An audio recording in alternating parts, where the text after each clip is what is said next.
بسم اللہ الرحمن الرحیم۔ السلام علیکم دوستو، آج کی ویڈیو میرے ان پیارے بھائی اور بہنوں کے لیے ہے جو کہتے ہیں کہ ہماری دعائیں قبول نہیں ہوتی، تو آپ کے لیے بہت ہی خاص باتیں ذکر کریں گے اور ایک آزمودہ وظیفہ شیئر کریں گے۔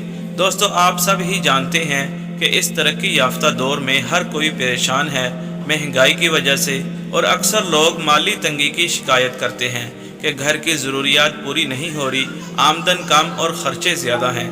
دوستو، آج کا جو عمل ہے، اگر آپ اس عمل کو پوری توجہ اور یقین کے ساتھ کریں گے تو اللہ پاک آپ کے گھر سے مالی تنگی کا نام و نشان ختم کر دے گا۔ بے شک اللہ پاک سے مایوس ہونا گناہ ہے۔ اللہ پاک ہماری مشکلوں کو دور کرنے والا ہے۔ اللہ سے رو رو کر مانگا کریں، اللہ پاک آپ کی فریاد ضرور سنے گا۔ بس آپ نے اللہ کی ذات پر یقین کرنا ہے، کیونکہ جب بندہ اللہ پاک سے مانگتا ہے تو اللہ پاک کی ذات اسے ضرور عطا فرماتی ہے۔ اللہ کے ہر کام میں مصلحت ہوتی ہے۔ اگر آپ اس عمل کو شروع کریں صدق دل سے تو انشاءاللہ تعالی ایک خوشحال زندگی نصیب ہوگی۔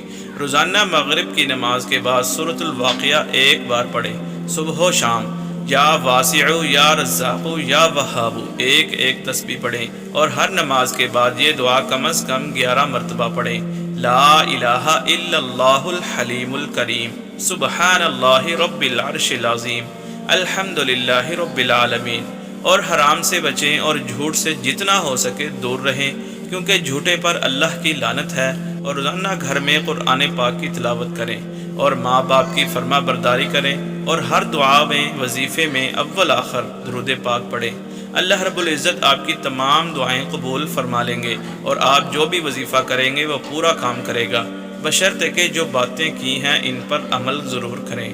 تو دوستو، دعاؤں میں یاد رکھیے گا۔ اللہ حافظ۔